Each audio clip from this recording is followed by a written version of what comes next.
Chapter 5. Jesus heals a lame man. Afterward, Jesus returned to Jerusalem for one of the Jewish holy days. Inside the city, near the sheep gate, was the pool of Bethesda with 5 covered porches. Crowds of sick people, blind, lame, or paralyzed, lay on the porches. One of the men lying there had been sick for 38 years. When Jesus saw him and knew he had been ill for a long time, he asked him, "Would you like to get well?" "I can't, sir, the sick man said. for I have no one to put me into the pool when the water bubbles up. Someone else always gets there ahead of me." Jesus told him, "Stand up, pick up your mat and walk." Instantly the man was healed. He rolled up his sleeping mat and began walking. But this miracle happened on the Sabbath, so the Jewish leaders objected. They said to the man who was cured, "You can't work on the Sabbath. The law doesn't allow you to carry that sleeping mat."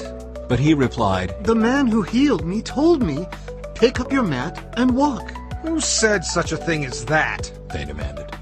The man didn't know, for Jesus had disappeared into the crowd.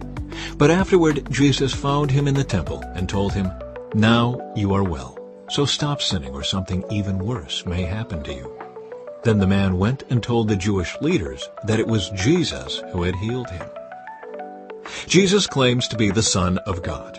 So the Jewish leaders began harassing Jesus for breaking the Sabbath rules. But Jesus replied, "My Father is always working, and so am I." So the Jewish leaders tried all the harder to find a way to kill him. For he not only broke the Sabbath, he called God his Father, thereby making himself equal with God. So Jesus explained, "I tell you the truth. The Son can do nothing by himself. He does only what he sees the Father doing. Whatever the Father does, the Son also does. For the Father loves the Son and shows him everything he is doing. In fact, the Father will show him how to do even greater works than healing this man. Then you will truly be astonished. For just as the Father gives life to those he raises from the dead, so the Son gives life to anyone he wants. In addition, the Father judges no one. Instead, he has given the Son absolute authority to judge, so that everyone will honor the Son just as they honor the Father. Anyone who does not honor the Son is certainly not honoring the Father who sent him. I tell you the truth, those who listen to my message and believe in God who sent me have eternal life. They will never be condemned for their sins, but they have already passed from death into life.